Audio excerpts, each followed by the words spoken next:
On va regarder cette petite vidéo sur le Poké.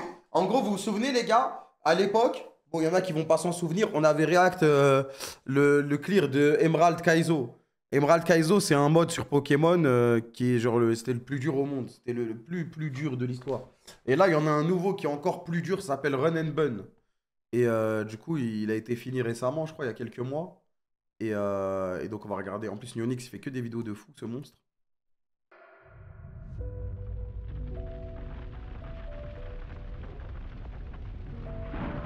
Ouais, ça dure 1h20, c'est un peu long. Hein. Mais ça en vaut le détour, les gars. Ce mec fait vraiment des top vidéos. Je vous invite à aller le follow sur YouTube et les réseaux. Depuis toujours, l'humanité cherche à repousser ses propres limites. Aucun obstacle, aucun sommet, aucune frontière ne fait exception, car plus grand est le défi, plus grand est la soif de vaincre. Cette flamme est ancrée si profondément dans notre être qu'elle en définit l'essence même. Là, il a la voix de Kenny. Et un jour, sorti du néant, une expérience unique. Telle une étincelle au milieu des ténèbres, le jeu Pokémon. Wesh, c'est du x2. Bah non, c'est en normal, wesh. Je t'y parle vite. Le plus dur du monde.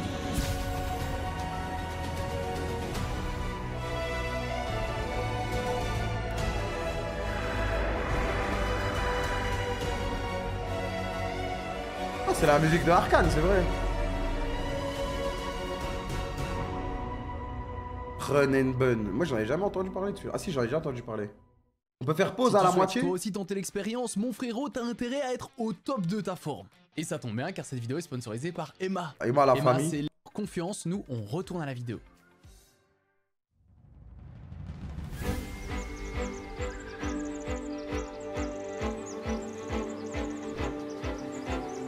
Rares sont les belles histoires qui commencent dans une fourgonnette. Étrangement, celle-ci en fait partie, mais d'abord, un peu de contexte.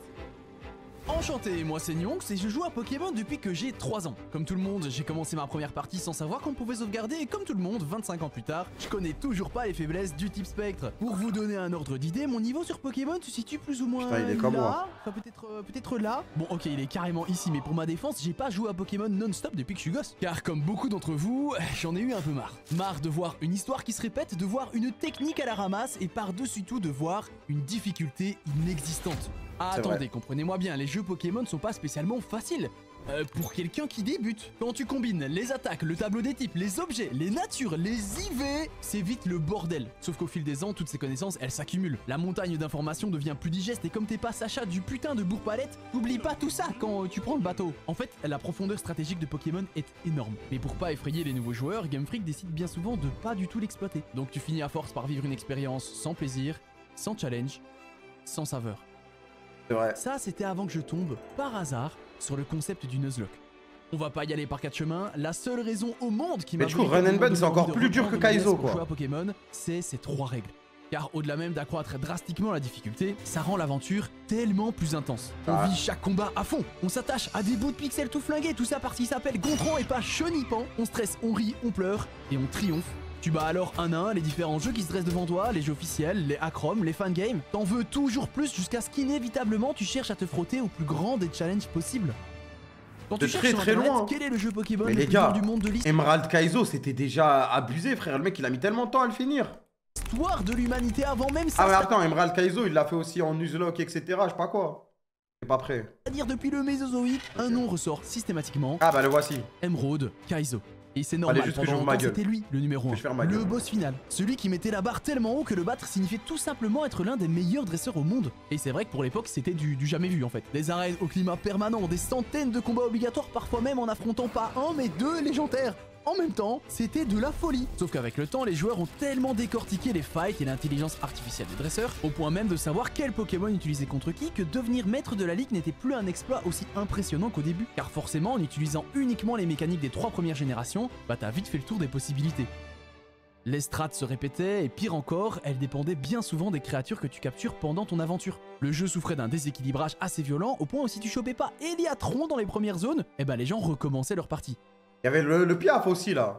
Et un gars... Et tu le s'en faisais est très brûler vite et rendu après il compte. mettait le sort. Je vous présente notre héros du jour, tonnerre d'applaudissements pour DxE. Un mec pas comme les autres qui possède 3 compétences hors du commun. Premièrement, c'est un joueur Pokémon stratégique de très haut niveau, le genre à foutre une raclée à 99% de la population sans même avoir à regarder son écran. Ensuite, c'est probablement l'un des plus grands Nuzlockers de l'histoire, car si Emerald Kaizo est devenu plus accessible aux yeux du grand public, c'est sans aucun doute en partie grâce à lui. Il a été l'un des premiers à finir le jeu en hardcore Nuzlocke et il l'a fait en abusant d'une technique Ah, le voici, le piaf. particulière.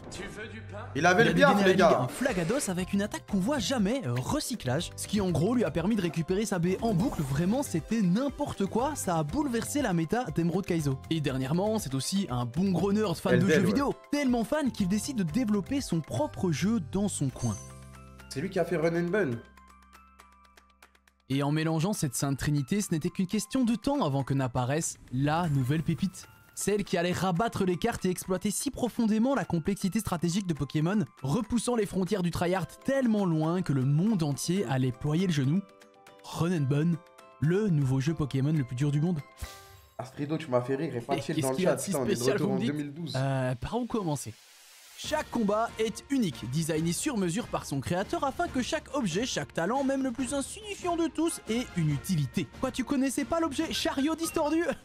Eh ben normal mec, personne le connaissait je crois, enfin sauf DxE.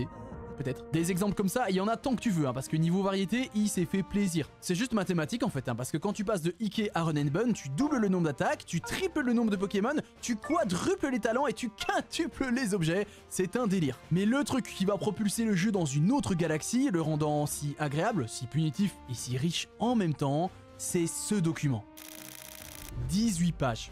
18 longues et terrifiantes pages pour expliquer l'intelligence artificielle du jeu. Quel sera son prochain coup? Qui va-t-il envoyer sur le terrain? Va-t-il augmenter ses stats ou m'attaquer? Ce sera notre bible et au moindre doute, à la moindre hésitation, la réponse se trouvera très certainement dans ces quelques lignes. Car DxE, il a mis une attention toute particulière à rendre l'intelligence artificielle vraiment intelligente. Elle connaît toutes les statistiques de tes Pokémon et donc si t'es plus rapide que ton adversaire et qu'il possède une attaque prioritaire qui peut te mettre KO, immanquablement, l'IA choisira cette option. Mieux encore, si t'es toujours plus rapide, que son attaque prioritaire ne te tue pas mais qu'il voit que ton attaque va le mettre KO, alors en désespoir de cause, il choisira encore cette capacité, tout ça pour te gratter quelques PV. Le niveau est tellement stratosphérique que des lignes entières de code sont dédiées à des situations incongrues, comme par exemple lors d'un combat de duo où l'IA va décider délibérément de frapper son allié pour augmenter ses statistiques. C'est pas pour rien si ma première tentative a lamentablement échoué au 5ème combat.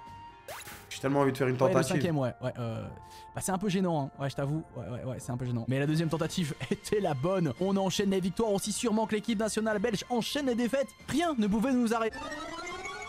Ouais. Eh ben on n'a pas atteint la première arène, je vous le dis. Mais pour être tout à fait honnête, malgré le challenge insensé que ça représente et je regarde la vidéo d'abord. J'ai pris du plaisir. Je fais pas de dresseur, mais vraiment moyen. Hein. Oh, allez, s'il te plaît, s'il te plaît. Il l'a fait en Nuzlocke lui, non? T'es obligé de le faire en Nuzlocke. L'heure était venue pour moi de m'y consacrer pleinement. Et sans même me soucier de ce que l'avenir allait me réserver, début 2024 marqua l'avènement mais dans tous les cas, je vais jamais le tentative finir les gars, donc ça sert à rien de me numéro dire je me spoil. 3. Alors, installez-vous, car voilà... le printemps. En plus, c'est random ou pas les Pokémon que t'affrontes?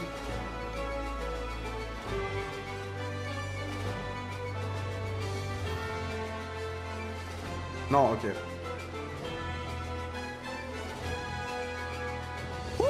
Mesdames, messieurs, bienvenue à Bourg-en-Vol, le point de départ de notre aventure. Vous l'avez compris, l'histoire est ici secondaire car l'important c'est la bagarre. De toute façon, vous inquiétez pas, elle reprend dans les grandes lignes les événements de la version d'origine avec quelques petits changements. On y reviendra en temps et en heure, mais retenez que globalement, Run and Bun peut être découpé en splits où les maîtres d'arène jouent le rôle de boss, et dans chacun de ces splits, on retrouve un ou plusieurs mini-boss. Je sais pas d'où tu vois le terme mini ici, mais dans l'idée c'est ça, hein, t'as compris. Le jeu implémente directement un système de level cap pour pas que le niveau maximum il est déjà level cap, magnifique, ne dépasse celui du prochain mini-boss. Une fois vaincu, la limite saute et tout le monde se met au niveau du prochain palier. Nous voilà donc fin prêt à partir, mais avant tout, on a une décision importante à prendre.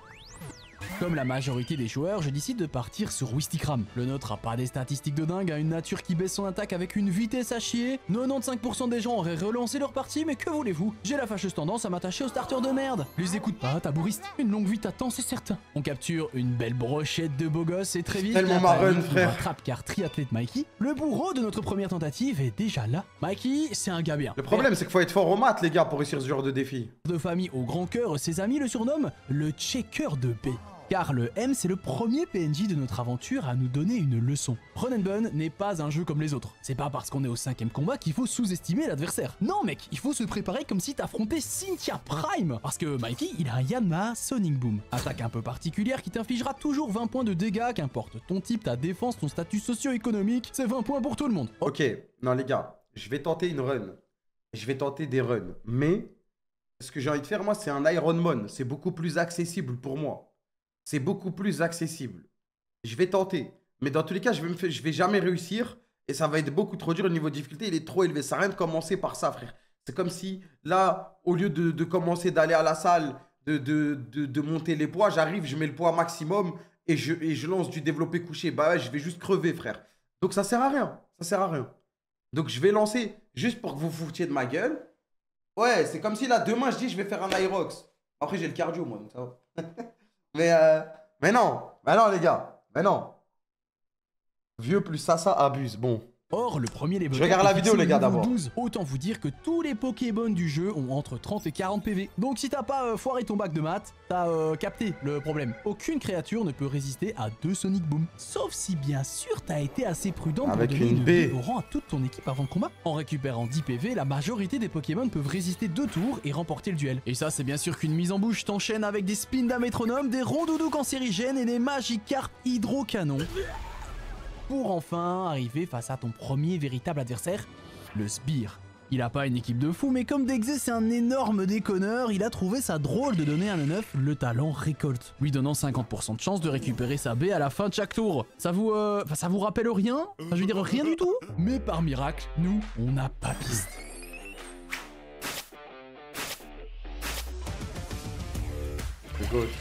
Papiste, c'est un chic type. Un peu arrogant, c'est vrai, mais qui pourrait lui en vouloir? Son enfance a été une galère. Déjà physiquement, la vie l'a pas gâté, et en plus, il a dû grandir dans les quartiers les plus chauds de Brooklyn. Par chance, la nature est bien faite, et un beau jour, la puberté fit son travail. Notre courageuse et répugnante j'ai tellement envie de lancer une run, frère. Et le changement n'était pas qu'extérieur. Pour avoir un retour à la réalité. Quelque chose avait changé. Il acquis un nouveau talent, œil composé. De premier abord, on pourrait croire que c'est pas fou. Œil composé augmente de 30% la précision, mais tout dépend des attaques que t'apprends. Et je peux te dire que quand t'as poudre dodo et vent violent, t'es bien content d'être plus précis. Mais le truc que tout le monde oublie, c'est que œil composé, ça a une utilité hors commun. Ça augmente les chances pour que le Pokémon que tu rencontres dans les hautes herbes porte un objet. Une futilité? Ouais, peut-être. Et si l'un de ces objets, par exemple, permettait une évolution, et que ce dit objet n'était en temps normal accessible qu'à la 4ème arène, et que du coup, grâce à Papiste, les 5% de chances qu'il tienne ce truc passent à 20%, alors peut-être que tu peux avoir un Hippo-Roi pour la première arène. Mais là on se projette un peu les mecs, hein, parce qu'avant de se rendre dans l'antre de Broly, on a encore un autre boss à affronter. En fait, c'est même 2 boss, l'un à la suite de l'autre. Et ces 2 matchs, on les a jamais gagnés. Bon, vous serez d'accord avec moi pour dire que dans chaque histoire intéressante, il faut ce personnage mystérieux dont tu connais pas vraiment les intentions. Veut-il le bien, veut-il le mal? Personne ne sait véritablement ce que dicte sa conduite, rendant chacune de ses décisions palpitantes. Le nôtre, il s'appelle Matisse. Non, c'est pas un Pokémon. Enfin, je crois. Matisse, c'est aussi un joueur de Run and Gun. Le gars a déjà battu la 5ème arène du jeu et son kiff, c'est d'aider les gars comme moi qui galèrent. Enfin, aider, on n'est pas sûr, car notre première interaction avec cet énigmatique personnage a été Moi, j'ai allongé. Oui, donc c'est très simple. Tu lead avec Krabi et tu inverses le corner avec. Bon, allez, je dois te laisser, je vais chez le coiffeur. Salut, mec. Matisse? Matisse, t'es là? J'espère que j'ai donné les bonnes baies. Matisse n'a rien dit. Je vais chez le coiffeur, il est pas là! Oh putain! Matisse est plus là! En vrai... Oh non, j'aurais pas fait ça. Je prends trop cher. Je mets rien avec lui. En vrai, je peux pas me faire crit, tu vois, mais... Ok, je crois que ça passera quand même. Mais quelle strat de merde! Mais quelle strat de merde! Était-ce de la malice? A-t-il le cœur rongé par la noirceur? Ou était-ce juste parce qu'on avait tout simplement pas compris comment battre un cornèbre avec Krabi? L'histoire ne retiendra que la trahison et nous voilà d'entrer dans la sauce, car ici c'est un back-to-back. Il n'y a pas de soin entre les 2 matchs. Et spoiler, le premier devait être le plus simple. Grâce aux efforts combinés de dindistes, de tabouristes et de paysagistes, la situation se redresse petit à petit jusqu'à ce qu'arrive le monstre de cette double confrontation. Scobolide. Wow, Avec son il a talent l'air turbo, surtout qu'il terrifiant, augmente sa frère. vitesse à chaque tour. Il porte le casque brut, nous empêchant de rentrer en contact direct avec lui sans se blesser. Et pour couronner le tout, il a roulade. Attaque qui va doubler de puissance à chaque fois qu'il la lancera. Dans une situation Et déjà crémeux. désespérée, nous vient alors la première illumination de la run. Sous sirène. Toi comme moi, on n'a jamais utilisé sous sirène. Sur quelle planète annuler le talent d'un Pokémon est utile? Jamais, absolument jamais. Charles de Gaulle. Mais c'est ça, Run and Bun. C'est élargir sa vision à plus de possibilités. Et ici, évidemment, qu'empêcher Scobolide de prendre de la vitesse avec Turbo est la clé de la victoire.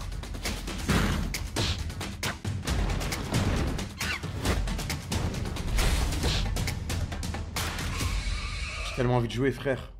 Et bah alors l'équipe, le petit combat là, ça s'est bien passé? Comment il va mon crabe? Oh allez, notre record est battu, avec un mort certes, mais quand même, réjouissons-nous. Pour la toute première fois, on va se frotter à un vrai maître d'arène. On a tout intérêt à se préparer correctement et ça tombe bien car voilà possiblement l'un des moments les plus importants du début de game. Le sauvage de la grotte granit.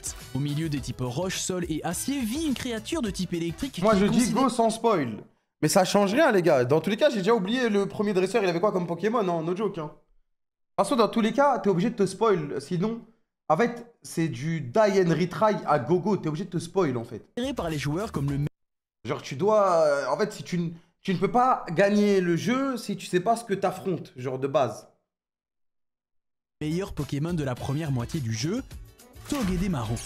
Ce Il n'est est pas broken, une lui. blague, No joke, déjà il est parce qu'il broken. possède tous les moves de support dont tu peux rêver, mais aussi et surtout grâce à la combinaison de son double type et de son talent. Acier électrique lui confère 12 résistances sur les 18 possibles, ce qui veut dire qu'il peut venir sur le terrain quand il veut. Et si le Pokémon en face a le malheur de le toucher, alors Épine de Fer s'active, blessant son agresseur. Y a pas débat, Togedemaru, c'est le meilleur pivot du jeu. Ok, mais le problème c'est que son taux d'apparition est de 5%.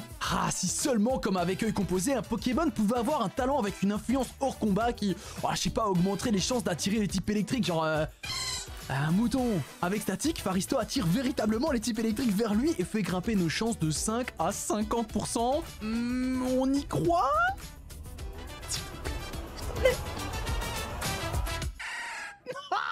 Fampi, j'aime trop Fampi, moi. Oh, c'est pas cool, Fampi, car sans Togedemaru à l'arène, tu nous forces à dégainer notre premier Joker. En gros, il y a deux objets qui sont disponibles en quantité très limitée un peu partout à travers la map. Les Scales, qui t'offrent la possibilité de maximiser une statistique, de changer une nature ou de réapprendre une attaque à un Pokémon, et les Super Bonbons qui te permettent d'outrepasser le level cap actuel. Ouais, c'est vrai que ça a pas l'air d'être une révolution, mais Run and Bun est tellement parfaitement équilibré qu'un niveau supplémentaire signifie frapper plus fort, résister plus vaillamment, mais aussi dans certains cas, évoluer. Jésuite a été assez discret depuis le début de notre aventure, mais les choses sont sur le point de changer, car en évoluant grâce au super bonbon, il chope une double résistance combat et un regard de tueur qui intimide quiconque le regarde dans les yeux. Tout ça en fait le contre évident pour la première arène, et justement, je pense qu'on en a fini avec les détours. Place au spectacle.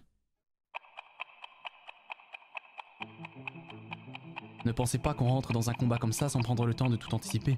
Avant chaque voilà, même lui, affrontement, avant de faut faire analyser l'arène, les il a dégâts, regardé les objets, les- les talents, les effets secondaires possibles. En Mais il y réalité, a un site où il y a Run tout. Bun s'est passé plus de temps à préparer un duel qu'à le jouer, car rien ne doit être laissé au hasard. C'est là que réside toute la saveur du Ouais, jeu ah ouais, Pokémon le plus incroyable. dur du monde. Ok, notre Bible nous dit qu'à part dans de rares exceptions, l'IA choisira systématiquement d'attaquer, mais avec quoi? On sait que de base, elle ira toujours vers celle qui fait le plus de dégâts, sauf si, comme ici, elle voit que Papiste est plus rapide et possède une attaque pouvant le mettre KO. Alors, un score plus élevé est attribué à un move prioritaire comme Sucker Punch, car foutu pour foutu, ce sera la seule manière pour lui de nous frapper avant de tomber. Très bien, maintenant l'IA doit choisir qui envoyer sur le terrain. Pour prendre cette décision, le critère numéro 1 est de savoir si dans son équipe, quelqu'un est plus rapide que notre Ça Pokémon. se fait et pas un en move un qui stream, lâche ah, vrai. c'est sûr, Ici, hein. seul Lopin remplit Ça son se rôle fait en grâce à 2 ans, Vengeance, frère. dont les dégâts sont multipliés par 2 si l'un de ses alliés est tombé au combat au tour précédent. 142 puissance, ça ouvre en deux n'importe quelle créature et c'est pour ça que Papiste était notre lead. Avec Abri, il se protège de Lopin le temps qu'il faut pour que la vengeance ne soit plus boostée. Mais ce n'est pas la fin de nos soucis pour autant, ce truc porte un eject bouton. Objet étrange qui va l'envoyer hors du terrain dès qu'on va le toucher. Jésuite fait le job avec Vive Attaque, mais on sait qu'on le reverra plus tard. Maintenant, Broly n'a plus personne de plus rapide capable de s'occuper de Jésuite. On passe alors au stade suivant. Un Pokémon plus lent qui ne meurt pas d'une de nos attaques mais qui peut nous mettre KO. Capoeira. La strat est ici bien plus délicate car cette chose est un monstre. Dans cette position, on sait qu'il choisira éboulement. On peut alors venir sur Martialiste qui résiste à la roche, lancer un petit fake out, repivoter sur Jésuite pour se prendre une attaque combat. Avec intimidation, on baisse son attaque, on appelle à nouveau éboulement et on fait ça encore et encore jusqu'à ce qu'il soit à portée de Papiste qui, vous l'avez compris, ramène le pain. Abri pour tempo la vengeance, retour sur Martialiste qui frappe, puis sur Jésuite pour en venir à bout et...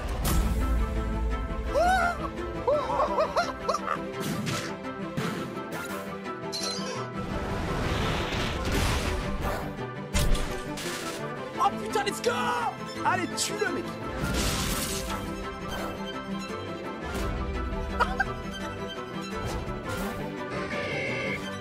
Pas de crit!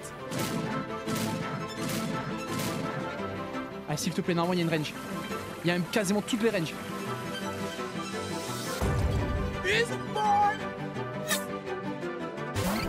J'en ai encore un. C'est impossible de pas perdre de Pokémon, frère. Putain, la range dégueulasse!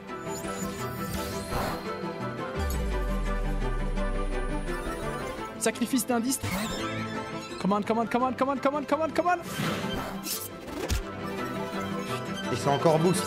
Une chance sur Il va 16 se de faire t'en wipe sortir, ou c'est de quoi, faire un frère crit, frérot. Allez, mec!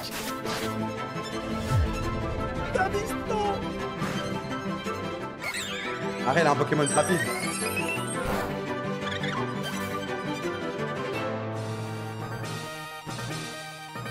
Brawly.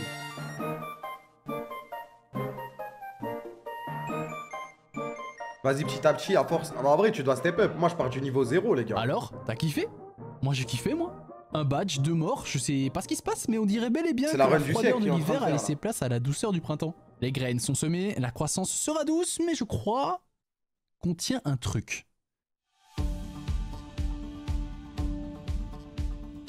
Notre route continue donc à travers bois direction la deuxième arène. La distance qui sépare les deux villes est toute petite et on arrive en un clin d'œil à destination, non sans avoir été initié à notre premier combat double évidemment. À Mérouville, Un on combat échange double notre tellement Kairos dur. contre sa version d'issue, plus fort mais moins beau. Bienvenue à toi, Hamilton l'adopté. Au sud, on prie pour avoir Blancoton On n'arrivera jamais à ce ultra cheaté stade. dans ce jeu car il a...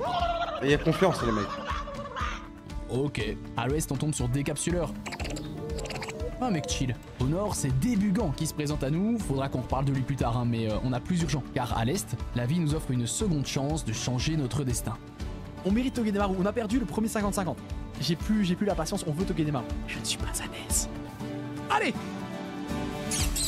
Let's go! Il est enfin là! Regardez comme il donne le smile. Est-ce que t'as pas envie de lui faire un câlin? Tu t'appelleras... Une reprise de volée. Rongiste. C'est pas mal, Rongiste. Ah bah voilà, Fampi, t'es tout pardonné maintenant, mec. On peut devenir potes, toi et moi, et... J'en attendais pas tant, mais let's go. Avec cette team de légendes, Un petit tu penses enroulé vraiment sur que Togedemaru Roxanne va nous stopper? en pleine T'es un lucarne. malade, toi. On rentre dans l'arène comme des rois et on fout une branlée à tout le monde jusqu'à ce que la maître des lieux en personne vienne nous confronter. Ouah, l'équipe de fou, frère. Comment vous dire? Tabouriste atomise son scalp-roi, Trompeur encaisse une myriade de flèches et one-shot un légendaire. Rongiste débarque face à un Stégosaurus de 36 tonnes, David contre Goliath. Il va se prendre des dégâts avec épine de fer. On va le fake out et normalement Griffe Acier devrait terminer. David gagne. Le jeu, il est traduit en français, les gars, ou il est que en anglais? Rock facile et Togedemaru Ça fait un petit moment qu'il est sorti en plus. pour s'occuper d'un autre Pokémon faisant 100 fois son poids. Que en anglais, ok. Ça me va alors. C'est huge ce qui se passe. Je pense qu'on est bon les mecs hein. Dernier Ancient Power, pas de boost maintenant. Comment je serais dégoûté. Oh mais non. J'ai jamais traduit Mais non, les oui. ROM comme ça. Je pense qu'on peut se régaler. C'est un clean sheet pour la deuxième arène. Putain, je vais mettre 3 mois avant d'arriver. Il a mis combien de temps avant d'aller battre la deuxième arène, frère? Mais qu'est-ce qui se passe? Qu'est-ce qui se passe? Malgré la difficulté croissante des adversaires, vraiment ça devient du très lourd, on continue d'avancer. En faisant une blinde d'erreurs, c'est vrai, mais... Après, comme ça se voit, il a un bon carrément, niveau pourquoi quand on fait même, ça Nyonix. Un bon niveau. Pas pour les pros, mais genre, ça va, il Je connaît, veux tu dire, vois. même face à Shell, qui est considérée comme la première vraie run killeuse du début de game, on s'en sort sans perdre personne. C'est juste de la folie, on arrive à l'Avandia avec 2 morts. Il a dit qu'il était nul. Ben moi, je suis trop nul, moi. C'est encore pire. Faisons, si tu le veux bien, un rapide point sur notre Ah, situation. la troisième run, il est déjà là. Notre box ressemble à ça, avec 3 petits J'aimerais niveaux le sympas Kaizo, en c'est plus plus, dur ou quoi? alors que l'équipe de Watson, le prochain maître d'arène, ressemble à ça. Ne cligne pas des yeux, vraiment ça sert à rien, c'est bien un légendaire Broken et une méga évolution. Aussitôt dans l'histoire, je suis quasi sûr que c'est pas légal, mais par miracle, nous aussi on a plus d'un tour dans notre sac. Déjà, on récolte une multitude de nouvelles baies, dont certaines sont vitales pour la pérennité de notre aventure. Sauf que t'es sur Run and Bun, évidemment que t'allais pas en recevoir en illimité. Le nombre de baies que tu récupères est aléatoire et autant recevoir peu de baies anti-confusion, ça va pas changer ma vie. Autant recevoir peu de baies citrus qui sont indispensables dans un fight sur deux, ouais, ça m'embêterait énormément, ouais. Ça m'embête énormément. Heureusement, c'est pas nos seules ressources. Il nous reste 3 scales et 2 super bonbons. Tu te souviens de Débugan là? Ouais, bah on lui avait pas encore trouvé de surnom parce qu'en fait, il a 3 évolutions possibles qui varient selon ses statistiques d'attaque et de défense. Pour la faire simple, on peut les catégoriser en beaucoup trop fort, ok tiers et nul à chier, je crois. Suspense. Merci l'Albi. Ouais, excusez-moi, ouais, très bien. Prends cette pilule, mec. Oh, fétichiste, trop bien. Allez, c'est moi qui régale. Prends une pierre, allez, prends un bonbon, prends une pierre aussi, allez hop. C'est la fête ici ou quoi là? Wow. Plus qu'un bonbon. Tabouriste, prends ça mon gros. Un magnifique signe à brasse pour affronter la 3ème arène, là on discute. Ah ouais, faudrait que je me fasse coach les gars. Nos 2 dernières scales, non pas pour booster ses stats, hein, il est déjà bien assez fort, vous le savez, non, on veut lui apprendre la combinaison d'attaque la plus pétée du jeu, fake out plus surchauffe. Avec ça, tu il aimerait grave te coach, il a dit en stream tout à l'heure, il kifferait. Non mais juste pour connaître les bases, ah j'avoue ça serait lourd en vrai. Par exemple, le magnézone de Watson. À l'aube pas du de coach, challenge non mais pour comprendre les bases les gars, c'est logique, abuse. Mais les gars, vous vous rendez pas compte de la difficulté frère. Notre jeune carrière de dresseur, je décide quand même de demander l'avis d'un vétéran sur notre strat. Je sais pas à quel point on peut faire confiance à un type mesquin comme lui, mais au moins ça a fait travailler un petit peu nos ménages. Après quelques ajustements de dernière minute, on est enfin prêt pour l'affrontement le plus important depuis le début. Je te propose qu'on vive en immersion complète. Oh, je stresse de fou. Nous croyons en toi, merci Krabeski. Ça va être incroyable frère. La 3ème arène de Run and Bun. C'est maintenant.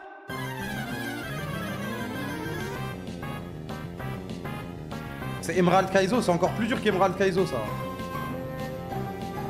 C'est Pokémon Run and Bun. Magnézone. Ok les amis, le premier tour est free normalement. Fake out pour casser le sturdy, plus overheat, ce qui devrait bait 0 aura. Overheat c'est ciao. Et on y croit les mecs, hein, on y croit. Parce que je sens que je vais stresser, je vais faire de la merde. Mais on y croit, on y croit. Donc là c'est Plasma Fist, donc on va sur Acnetist. On va aller sur Rongiste sur le Grass Knot. Iron Barb qui fait perdre des bons petits dégâts à Zeraora. Ce qu'il faut, c'est pas de coup critique, absolument pas sur Togedemaru. Ce serait le plus dramatique. Ok, on refait un tour. Donc là maintenant, ça va être il a une bonne tube là. Électrique. On revient sur Toge. Il a un drop de défense, donc le fake out va faire encore plus mal maintenant. Mac Punch. Zeraora. Et down. Zeraora est down. Ok, c'est en vrai, les attaques en anglais, ouais, déjà ça va être chaud à apprendre. Mais après, dans tous les cas, je connais pas les attaques en français. Donc on revient sur Rongiste. Oh les mecs, putain. Tellement de pixels. Va falloir tout apprendre de zéro, les gars. En vrai, ça m'excite, c'est peut-être ça qu'il me faut, les gars. Pour enlever les nuages dans mon cerveau. Je pensais apprendre Hamilton, moi, de base, mais Mathis m'a convaincu d'une autre strat. Ah putain, peut-être qu'on aurait dû quand même, mais... Pour éclaircir les nuages, les gars. Le crit est super méga grave. Oh, les mecs, c'est chaud. Hein. Ok, Earth Power. Mais un gros 60%, mec. Ah, mais c'est ça, en fait, ce qui est bien. Ce qui est bien, c'est qu'avant chaque combat, avant chaque gros combat, tu dois théorie craft, tu dois aller voir ce qu'il a le dresseur adverse. Tu dois aller, ok, je fais ça, ensuite je fais ça. Genre, tu dois faire ton plan avant d'aller te battre, frère. Et en vrai, si tu vivais une aventure Pokémon dans la vraie vie, ça serait ça, en vrai, avant d'aller te battre dans une arène, en vrai. Imagine, là, t'es un dresseur Pokémon et tu veux gagner ton badge. T'es le protagoniste de ton histoire. Tu vas aller gagner ton badge. IRL, la vie de ma mère, tu tapes une nuit blanche, tu regardes tous les Pokémon qu'il a, tu regardes des replays de ses combats. Tu trouves que c'est la même chose en vrai. Oh, elle est pas mal, la range elle est pas mal.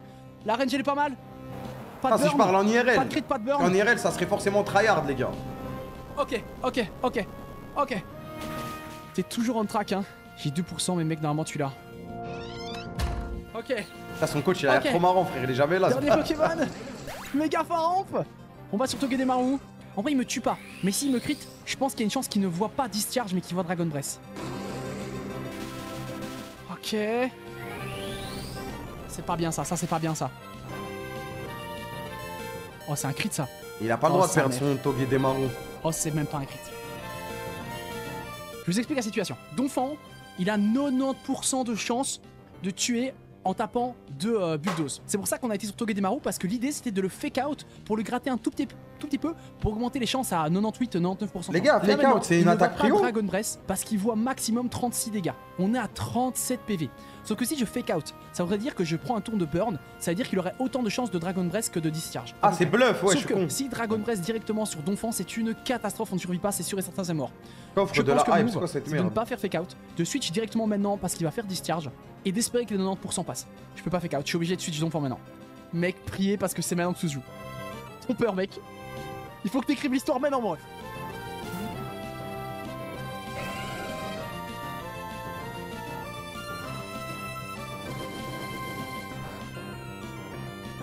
Oh, ça va faire tellement peur, la barre HP elle a descendu tellement vite. Oh, le roll il est ok. Oh, le roll il est pas mal, je crois. Je crois que le roll il est pas mal, je crois. On est plus rapide. C'est maintenant.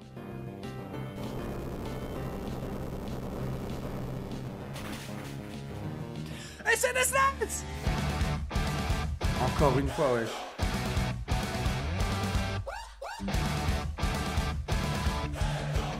Eh, je respecte trop parce que je pensais il allait faire une vidéo sur un mec qui a réussi la run.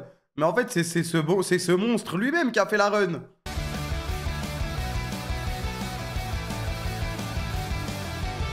Kamel, pire dresseur d'Île-de-France, machallah. Frère, vous allez être choqués de mon niveau de jeu comme je suis nul. Hein.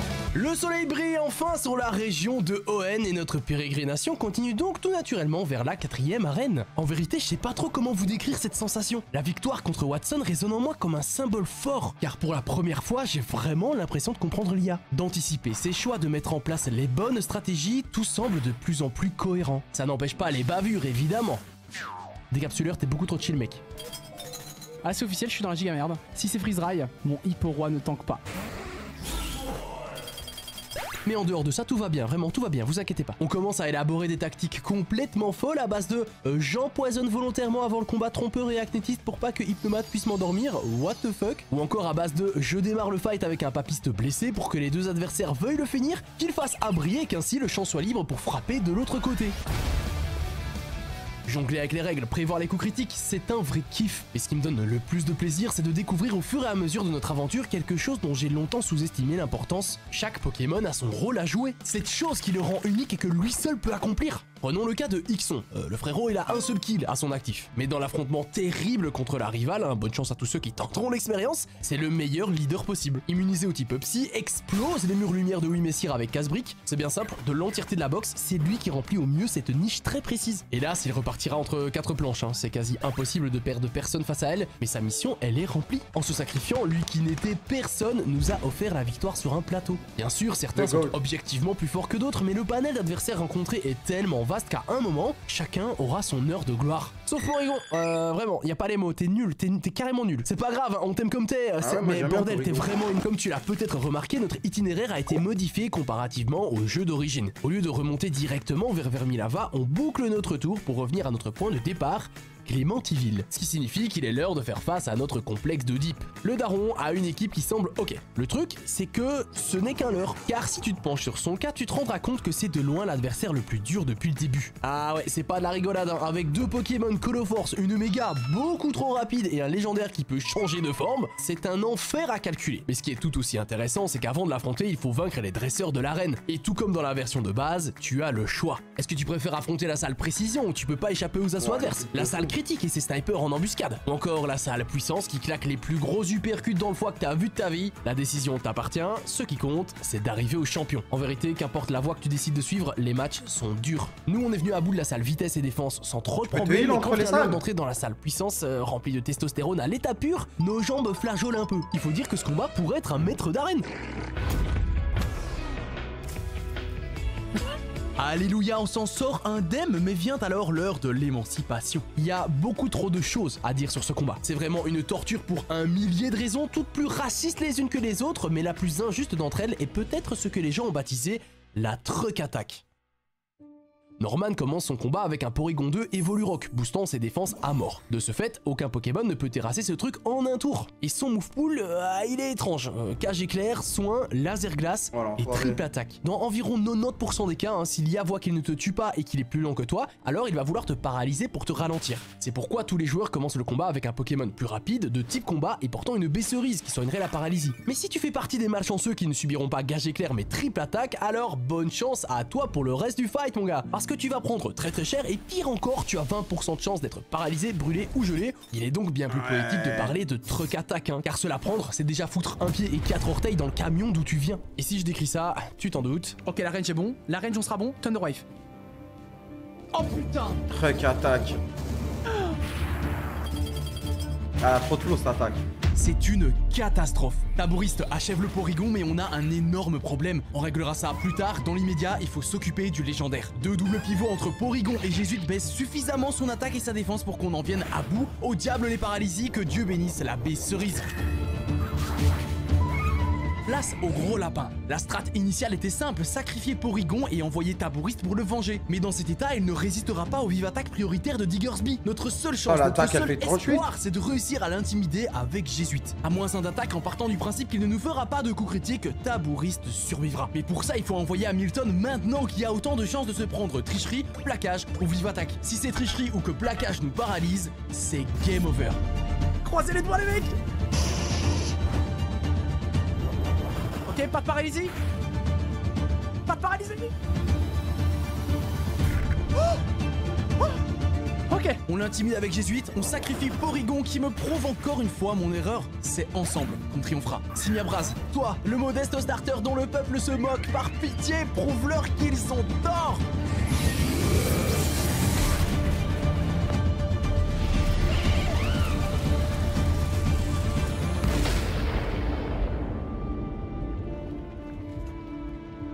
Le montage il est trop incroyable les gars. Chinchillou, Roche Royale et Multicoon n'utilisent que des capacités frappant 5 fois par tour. Pas de chance pour toi mec, ton petit jeu n'effraie pas rongiste. Ah mais du coup ouais, lui il renvoie les dégâts à chaque fois, il est trop heureux frère. Et enfin, la méga sort de sa tanière pour mettre un terme à l'affrontement.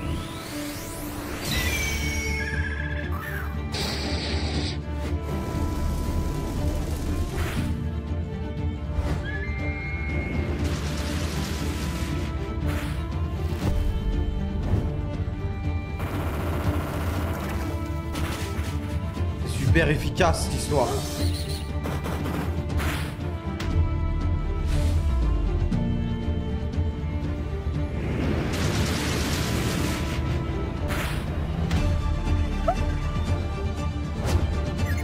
Oh il est confus. Oh Mikey, c'est un gars bien. Le checker de B. Il faut se préparer comme si t'affrontais Cynthia Prime. Autant recevoir peu de B anti. Confusion. Ça va pas changer ma vie? Ouais j'ai le foreshadowing.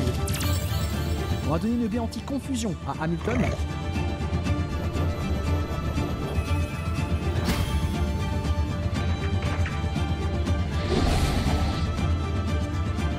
Le combat de fou frère. Je regarde un animé ou quoi frère? C'est quoi cette vidéo donc là, de malade? on a gagné. Genre vraiment et tout? Ok, célébrons alors. Car la distance qui nous sépare de la prochaine arène est juste énorme. Il y a carrément moins d'adversaires entre Norman et Broly qu'entre lui et Flannery, c'est vous dire. Et sur le chemin, il s'est passé tellement de choses. On a affronté un méga Charmina, maître en Kung Fu qui a encore foutu trompeur à un bébé. On a remporté notre 100e victoire face à un top dresseur dans un match complètement what the fuck avec des pivots dans tous les sens. C'était n'importe quoi. Aussi une fois j'ai misclick avec Rongiste à un moment pas du tout opportun. À ce jour je sais toujours pas comment on a gagné. Ah et on est sorti vainqueur du pire combat double de l'histoire là face aux jumelles Tori et Tia et leur démoniaque le Sidérella qui a marque ombre, ce talent horrible qui t'empêche de switcher de Pokémon. Ces trois là elles en ont éteint des carrières je peux te le dire. Fongiste nous a malheureusement quittés mais d'autres compagnons ont rejoint le navire. Sauf que niveau chance c'est la débandade hein. Pour la faire simple, à chaque fois qu'un Pokémon disponible était fort, et ben on l'a pas eu. Galeking? Non. Kaorin? Minotaur? Crabarman bien sûr. Quoi, Corvalius? Tu veux plutôt dire Sirurier? Tu peux faire ça pour toutes les foutues zones qu'on a visitées, hein, sauf au Mont Météore où on était garanti d'avoir un sushiste, et t'obtiens un bel amas de galériens. Mais hey, on a dit qu'on acceptait tout le monde maintenant, donc bienvenue les frérots. On élabore sans cesse de nouveaux stratagèmes, déjouant un à un les pièges tendus par l'ennemi, même Vito, le top dresseur, s'est fait broyer. Ouais, il a une sale équipe encore. Hein.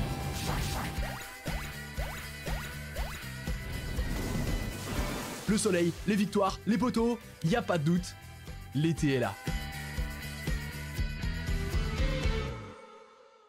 C'est alors qu'un nouveau type de défi se dresse devant nous. Un truc que j'ai personnellement jamais vu dans aucun jeu officiel, ni même dans un autre fan game ou à Chrome. Un gauntlet. Le principe est super simple. Une fois que tu auras enjambé cette petite bordure, le retour en arrière sera impossible. La seule manière de sortir de cette zone sera de la traverser de bout en bout en battant tous les dresseurs qui y sont présents. Et c'est une trop bonne idée, parce que ça veut dire que tu vas devoir choisir une équipe de 6 Pokémon, pas un seul de plus, et te débrouiller avec. Contre 7 adversaires et 19 créatures, en voilà un beau challenge. Ici, impossible de ne pas prendre de risques, hein, c'est du bricolage. Chaque Pokémon sélectionné devra remplir plusieurs rôles dont il n'est pas forcément le meilleur représentant. L'astuce, je te la donne, hein, c'est de commencer par le dernier combat. T'analyses ce dont t'as besoin et progressivement tu remontes et tu choisis tes coéquipiers selon les problèmes que tu rencontres. Indéniablement, tabouristes, trompeurs, paysagistes et jésuites seront de la partie. Au vu du nombre d'équipes Spectre et Psy, Excel Table, notre méticuleux et pragmatique Corboss est un choix évident. Il reste donc une seule place qui pendant longtemps fut attribuée à Crabarman, le gros crustacé là qui possède Coque Armure, ce talent béni qui l'empêche de se prendre des coups critiques. Mais pour des raisons d'ordre personnel, on prend finalement Rongiste, la valeur sûre qui sort jamais sans son pote jésuite. La team est au complet, attachez vos ceintures, il n'y a plus de marche arrière. Pokémaniac Steve n'est pas à prendre à la légère. Avec un gros tas de morts pouvant exploser et un poltergeist possédant exuviation, cette attaque qui double ta vitesse et ton attaque, gare au dérapage. Montagnard Lucas est plus prévisible. Attention quand même à son Squirtle qui se soigne en boucle avec soin poison et surtout à son Reliquante qui a le combo fermeté plus gigotage. Il a un tueur c'est ce bordel. Montagnard Lenny, il est complètement dépassé. Pour la petite anecdote, je connais même pas la table des types par cœur, frère. Direct. Mais j'ai fait exprès de le frapper avec Fake Out pour perdre quelques PV à cause d'épines de fer et ainsi appâter Barbicha sur le terrain. Le piège s'est refermé, désolé mon petit Lenny. Nob, le karatéka, envoie un Shaofwing qui tente un pied voltige. Rongiste se protège, l'humiliation est totale pour le furet qui s'éclate au sol. Non, tuez-moi. Ça fait mal. Combattant Cindy essaye tant bien que mal de nous battre, mais que veux-tu qu'elle fasse quand t'as Jésuite et Rongiste qui te font danser la salsa? On pivote encore et encore et... Non, non, non, c'est Mac Punch. C'est Mac Punch, c'est Mac Punch.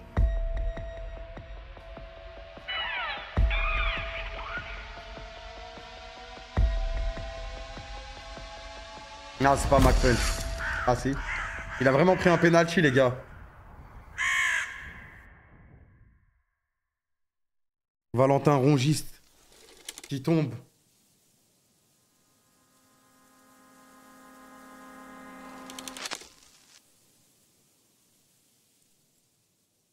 On a quand même passé le gauntlet avec pour récompense 12 B citrus. Arrête, va les passer dans ces cas. C'est que le début des vraies galères. Mais je crois que le fait qu'il perde Rongiste, ça lui baisse sa vie, l'un de nos meilleurs Pokémon sur une erreur stupide. Je sais pas, d'instinct je dirais peut-être rentrer dans un combat par inadvertance alors qu'on est ni soigné ni préparé. Aïe aïe aïe aïe aïe. Aïe aïe aïe aïe aïe aïe aïe. Non, si tu meurs sur un montagnard est simple. Il a une équipe constituée de Pokémon lance à mer qui ont pour unique but de poser la distorsion, et ce afin d'inverser les vitesses pendant 5 tours durant lesquels le plus lent frappera donc en premier. À la fin de ces 5 tours, quand les dimensions reviendront à la normale, on a la quasi-certitude qu'il voudra la remettre. Donc cette bataille non préparée se transforme en partie d'échec. Et c'est pas tout. Archéodongue, son premier Pokémon, possède Prescience, une attaque de type Psy particulière qui touchera sa cible 3 tours après avoir été lancée, rajoutant ainsi un décompte au décompte. Et c'est pas tout. Archéodongue et Celerock connaissent aussi Explosion, 250 de puissance, une détonation dévastatrice qui tue à la fois son lanceur et de manière quasi certaine tout ce qui se trouve sur le terrain. Une capacité si unique qu'elle a sa propre page dans notre livre. Plus les PV d'un Pokémon sont bas, plus ses chances d'exploser sont grandes. Oh, c'est une dinguerie, frère. Il y a une tension dans le combat là, alors qu'en soi, normalement, je m'en bats les couilles.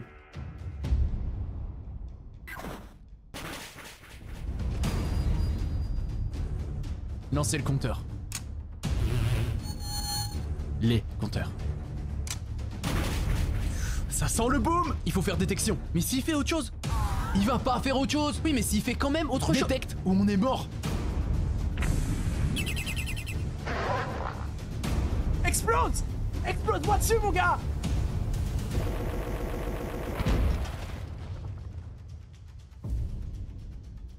Ok, et de 1. Combien de tours de disto? Encore 2. Ok, on bouge. Mais Prescience arrive. Excel Table, il est immunisé. T'es sûr? Certain.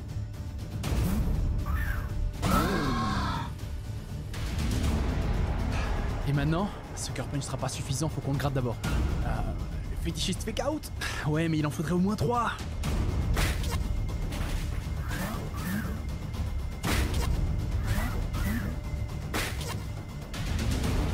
Il va reposer la disto. Ouais, ou alors il va exploser. Il va tellement exploser.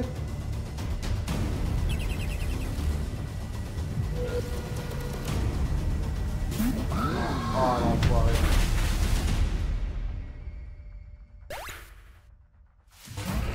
Léviator peut le vaincre et enchaîner Camerupt. Ouais, et elle est où l'enroule?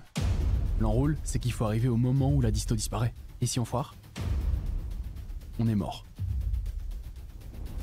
Il faut qu'on temporise. 3 tours. Léviator mourra d'un crit. On n'a plus le choix. 2 tours. Ah, il faut taper dans le vide. Quoi? 1 tour. Dis-moi que t'en es sûr. Quasi sûr. C'est pas suffisant. Tu comprends plus rien. Putain, j'espère que tu sais compter.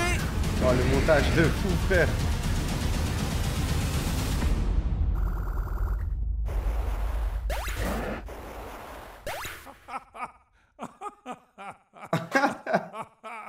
Bordel, je veux plus jamais revivre ça. Mais,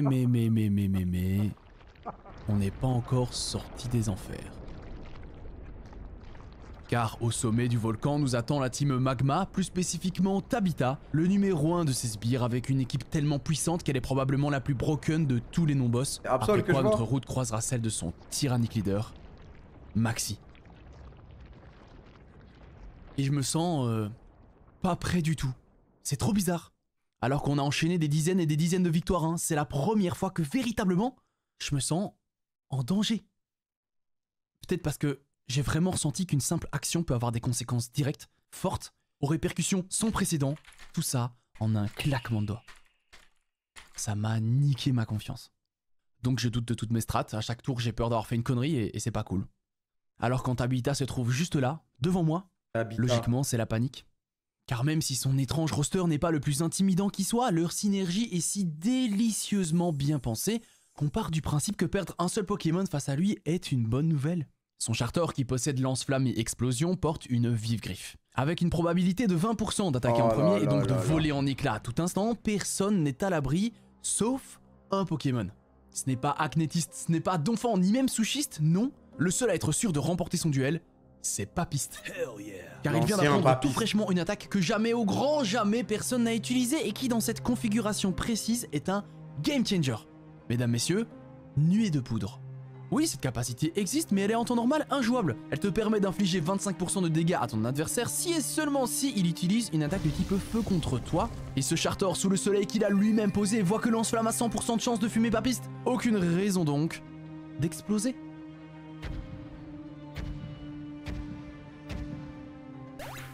Mentally Life Orb est un monstre, sauf quand le seul type ténèbres de notre équipe peut le Sucker Punch. Chalutier portant l'unique joyau acier de la partie inflige pile ce qu'il faut à Armaldo et Hamilton incarne tout simplement l'art counter parfait à Mega Absol. Reste donc Ambiflore, le vrai problème. Avec une vitesse doublée par le soleil couplée à son excellent move pool, le choix le plus courant est de sacrifier quelqu'un. Pour être transparent, c'est carrément ce que j'allais faire jusqu'à il y a 10 minutes. Quand à 20 mètres de là où nous sommes, au cœur même du volcan, je tombe sur Pompiste. Coque armure pour éviter les coups critiques, une défense hors du commun et une attaque feu dévastatrice. Même l'empoisonnement n'a pas suffi à le mettre KO.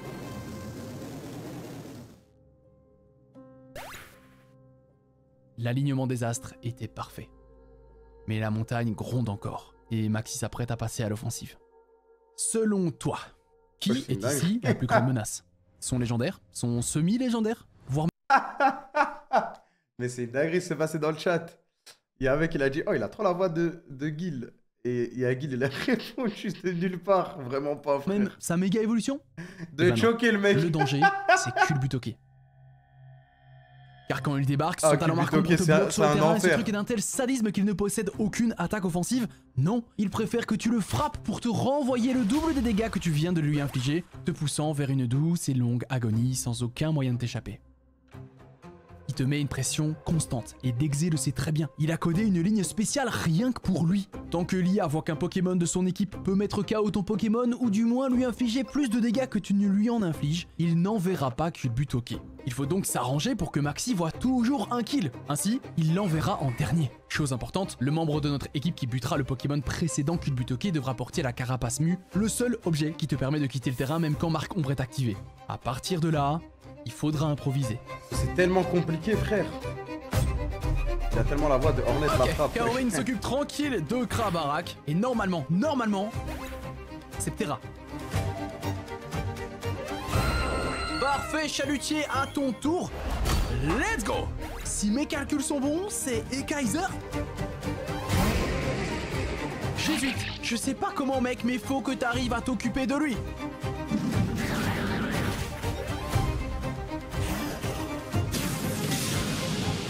Ouais, pas de panique, il devrait récupérer pas mal de PV avec Leech Life. Peut-être il va récupérer un le peu tout, trop de frère. PV. Oh, je suis pas sûr que ce soit Camerupt. Ah mais du coup là il a trop régène. Ça l'est pas. Culbutoke. Je suis bloqué. Si je fais Rock Slide et qu'il me counter, je suis mort. Je suis 100% mort, 100%. Je vais juste lui faire le move qui fait le moins de dégâts, non?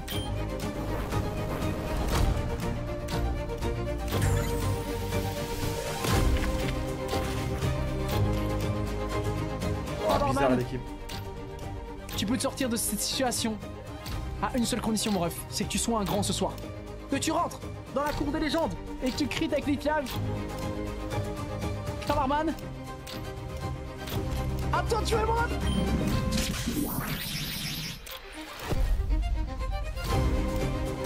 Carré.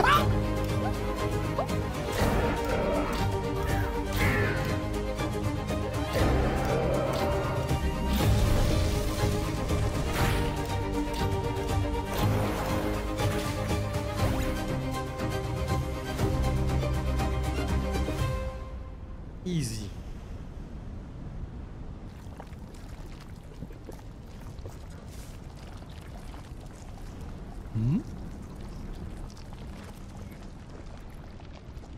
Ouais, une phase 2. Matisse? Putain, c'était chaud là. Ouais, carrément. D'ailleurs, merci pour le conseil de tout à l'heure. Qu'est-ce que c'est que cette équipe de l'enfer? Décapsuleur vient et bute Camerupt. Décapsuleur meurt sur Earth Power. Je prendrais plutôt Seismitoad. Ça a très peu de chance d'arriver, mais quand même. Ouais, vas-y, on prend Seismitoad. T'as raison, c'est peut-être plus safe. 12 seconds later. Ah, ce coach il est vraiment Ça peut être incroyable. Ox Power, Matisse. Ça peut être Ox Power. Et attends, je suis désolé. Il y avait aucune raison que je le prenne. Et on a quand même pris Seismitoad parce que Matisse m'a dit on sait jamais sur un malentendu, ça peut te sauver la game. C'est incroyable. Normalement, on risquait rien. Comment t'as deviné que ça pouvait nous sauver? Oh, je sais pas, comme ça, enfin, bon, tu fais quand même souvent de la merde quoi. Donc, ça veut dire que t'es de mon côté? Matisse? Matisse! Et là, il m'a dit quoi? J'ai dit peur. On peut enfin redescendre le flanc de cette foutue montagne direction la 5ème arène où nous attend Flannery et son équipe terrifiante en fait. Du moins sur le papier. Tu m'entendras plus jamais dire ça de ma vie, mais c'est peut-être le seul combat qui semble plus difficile qu'il ne l'est véritablement. Et Bah, pour en vrai, cause, oui, une astuce les autres toute équipes, elles simple avaient l'air dont plus on parlera plus tard. Le véritable danger de cette arène réside dans les dresseurs qu'on y rencontre. À l'intérieur, t'as carrément des gauntlettes, et à tous les coins de rue, t'as des Pokémon qui peuvent exploser. Et à mes yeux, c'est ça la définition de l'enfer. Sur le chemin, on croise Capiste, un autre talentueux porteur de cocarmure, rejoignons ainsi le trio des carapaces immunisés au coup critique. Une sacrée belle bande ces trois-là, il manque juste Donatello en fait. Une fois arrivé à Vermilava, cette mystérieuse vieille dame nous offre un œuf. Selon ses Ouais, dires, obligé. il contiendrait l'un des 3 starters de ON. On l'accepte volontiers, mais je t'avoue que devenir parent, c'était pas sur ma liste des choses à accomplir en jouant à Run and Bun de base. D'ailleurs, je suis pas sûr d'être prêt à être papa, hein. Mais bon, tentons au moins de faire au mieux. Oh. Ah, mais monsieur, Arco. Trickster n'est pas un vrai prénom. Vous pensez? Moi je pense pas. Il est mignon. Il vous ressemble comme 2 gouttes d'eau. Dernier arrivé en bas, sa mère c'est... Wow. Aïe. Oh, attention. Vous êtes le pire père que j'ai vu, monsieur. Vous pensez? Mais oui. Moi je pense pas. Arco est en réalité le meilleur des 3 starters au vu de notre box actuelle. Un Pokémon plante extrêmement rapide et extrêmement charismatique, l'opposé donc de Vortante, désolé beau gosse. Et ce n'est pas tout, il apprend aussi Détecte. Une capacité similaire à Abri, ce qui veut dire qu'avec Papiste, Serrurier, Pompiste et Fétichiste, 5 de nos compagnons ont l'un de ces 2 moves qui sont, je le rappelle, ton meilleur allié lors des combats doubles. Or, l'info que je ne t'ai pas révélée tout de suite tout à l'heure, c'est que le duel face à Flannery est un combat double. Pourtant, je maintiens mes mots, hein, de tous les maîtres d'arène, elle est la plus facile à vaincre à 2 conditions. La première, c'est d'avoir un Pokémon avec éboulement, capacité roche, super efficace sur le feu et qui touche les 2 adversaires lors des combats doubles. La deuxième condition, utile mais pas obligatoire, c'est d'avoir des Pokémon avec abri ou détecte. Parce que l'idée est simple et pourtant géniale. Si Hamilton se positionne d'un côté du terrain et spam éboulement pendant que de l'autre côté, tu t'arranges pour que les Pokémon en face voient toujours une attaque pouvant mettre KO ton autre partenaire, alors t'as un boulevard devant toi. Et avec une rotation bien optimisée, le champ reste libre pour Arcanin qui peut tranquillement ensevelir ses ennemis. Ok, mais on a un tout dernier problème. Dans les arènes, avant chaque combat, ton équipe est soignée automatiquement. Non, c'est pas une bonne nouvelle, car rappelle-toi, dans ce jeu de Golemon, c'est parfois intéressant d'avoir un problème de statut ou d'être blessé avant d'affronter quelqu'un. Ça te permet de mieux manipuler l'IA en le forçant par exemple à attaquer ton Pokémon qui a abri lors d'un combat double. Alors, comment faire? C'est pourtant simple. Personne te force à respecter le level cap à la lettre, mec. Si tu laisses Serrurier niveau 52 là, alors qu'en face tout le monde est niveau 57, tu déséquilibres volontairement le duel et même avec tous ces PV, t'as des chances que le gars en face puisse quand même le tuer. Donc si je résume, tu gaffes ton Pokémon de bonbons jusqu'à ce qu'il soit assez fort pour se battre, mais tu le laisses légèrement plus faible que les autres pour qu'il soit sûr de perdre. Je suis un horrible père. Maintenant que tu sais tout, y a plus qu'à arriver jusqu'à elle. Du coup on se tape encore contre des porteurs de marque, contre des Darumacho bien trop vénères et contre des mélanges de trucs de Pokémon de mort là qui te font péter ton crâne. Je gère quand même le Gauntlet tout en finesse et je me permets même une expérience sociale. Tous les membres de l'équipe de Saltimbanque Call peuvent buter Papiste avec une capacité feu. La question se pose, est-ce qu'on peut gérer une équipe entière avec nuée de poudre? La logique veut que oui, la réalité, elle par contre... Aïe aïe aïe.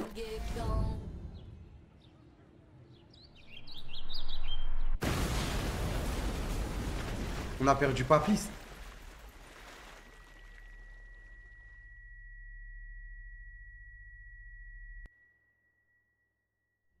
Il est précisé nulle part, donc je te donne l'info.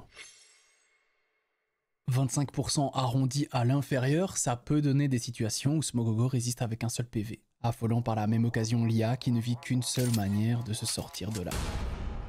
Donc à la question peut-on 1v5 un match dans Run and Bun, la réponse est non.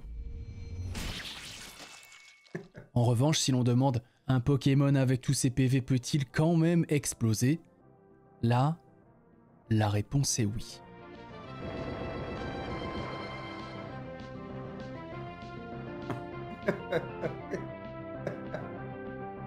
Ah, ça doit être terrible, frère. Si j'ai bien compris, on vient de perdre 2 utilisateurs d'abri juste avant le combat du jeu où c'est le plus important d'en avoir. Après, il a troll avec Pompiste. Heureusement, non, ça avec ne compromet Papiste. pas nos chances de victoire. Et en gros, là, il fait quoi? Il change sur un Pokémon qui tank le feu. Du coup, le Pokémon, il tank le feu. Après, il peut rechanger, refaire abri. Et pendant ce temps-là, lui, il spam éboulement, c'est ça? Il a pas troll, il savait pas. Ok, ok. Non, mais dans le sens où il a troll, il l'a pris à la légère, quoi.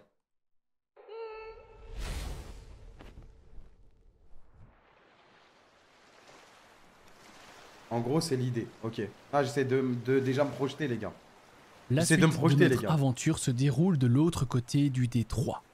La seule manière de nous y rendre est de mettre la main sur la CS Surf. Moi, je connais rien, les gars. Marin Dwayne dans son pas ici. fortune. Et il y tient à sa CS. Pour rien au monde, il voudrait nous la céder. C'est par la force qu'on devra la lui prendre. Sauf que je suis cramé.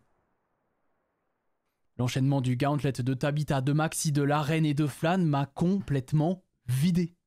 À chaque match, la préparation est de plus en plus longue, la pression de plus en plus forte et les stratégies de plus en plus complexes.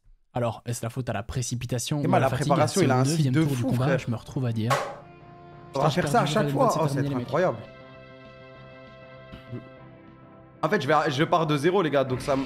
Ça va trop me faire Cette kiffer. étrange créature se prénomme Golgopat. Une chose répugnante qui s'est vue offrir Exuviation, la meilleure capacité de setup de l'entièreté du jeu, qui en un tour va doubler son attaque et sa vitesse. Avec 3 capacités ayant un taux de coup critique élevé et le talent sniper qui booste encore plus les dégâts de ceux-ci, si tu lui laisses une seule chance de se placer, mec, t'es foutu. Oh, c'est quoi le mieux à faire là? Mais s'il me frappe pas. S'il me frappe pas. Non, je faisais. Dans Pokémon, les dégâts infligés par une attaque peuvent varier légèrement. Si on intimide Golgopat avec Souchiste et qu'on sacrifie Chalutier, moins de la moitié des jets de lame de roc pourront tuer Trickster. Si par contre, c'est un crit, la run est terminée.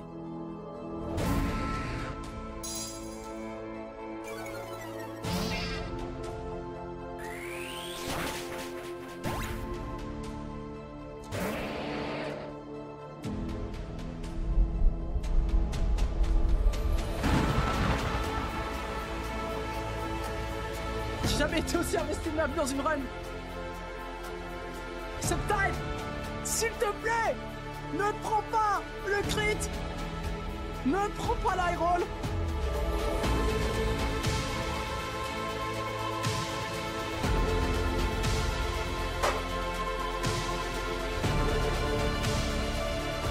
Et donc, toute l'histoire serait différente s'il avait pas eu Arco dans l'œuf.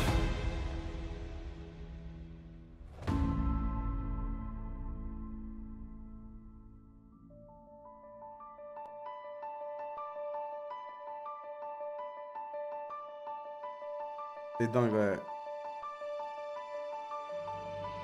Et il est encore S'il y a en bien vie, une chose frère. pour laquelle la région de Hoenn est célèbre, c'est pour ses vastes étendues d'eau. Tellement d'eau et tellement de nouvelles zones. À 3 PV près, on n'aurait jamais pu expérimenter ce que les joueurs appellent le Surfing Simulator. Une occasion unique de se forger un équipage de calibre élite. Et Seigneur, qu'est-ce qu'on a été chanceux. Et là, il a eu de la Allez, frappe. on veut du muck. On veut du muck. On veut absolument choper un petit Voltorb. Parce que Légion, ce serait une singerie. Allez, allez. Barracuda. Ok. Et c'est pas fini! Parce qu'à Lavandia se trouve le Game Corner, un endroit fort sympathique qui t'offre un Pokémon. Le deal Le est 15. simple, plus t'as de badge, plus le lot est intéressant. Et avoir une chance sur 2 de choper Metalos, est-ce que vraiment ça se refuse? Attention, belle debout.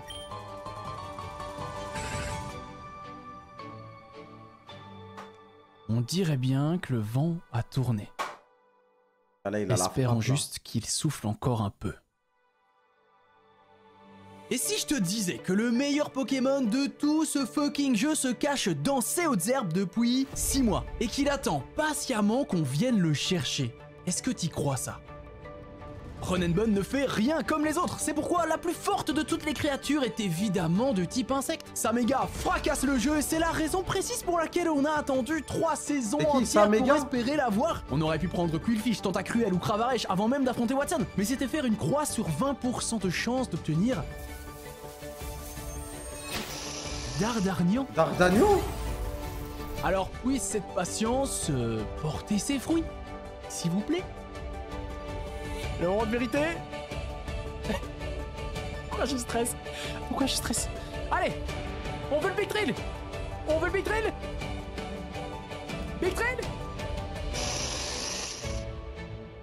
Ça arrache et c'est rapide. Il tape trop fort. Ah ouais? Mais c'est incroyable.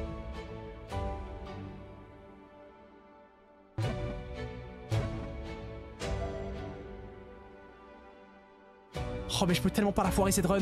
J'ai tellement de trucs qui se passent qui sont positifs, je peux pas la foirer cette run. On a obtenu absolument tout ce qu'on voulait. C'est un vrai petit miracle. Elle a eu des vrais Pokémon. Hein.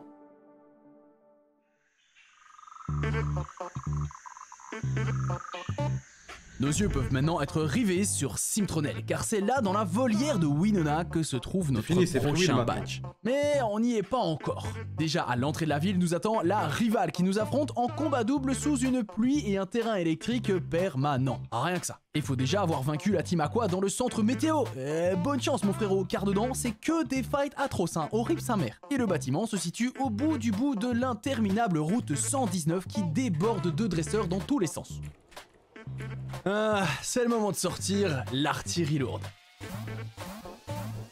Le riche, avec ses 150 de vitesse, est le plus rapide de tous les Pokémon disponibles dans le jeu, à égalité avec Mega Alakazam pour te situer un petit peu. Avec son accès à Vol Switch qui te permet de frapper et de changer de Pokémon le même tour, plus aucune son Voltorb, il a des rides les gars. Et que dire de Mao? C'est pas un hasard si on n'a jamais pu mettre la main sur un Pokémon de type spectre plus tôt. Dexe a rendu leur obtention super rare. Logique, quand tu sais qu'avec 2 immunités au type combat et normal, certains dresseurs ne peuvent rien faire contre toi. Barakafrit quant à lui brille par... Isui ou Isui? Isui. Mais du coup c'est quoi le... C'est quoi la différence?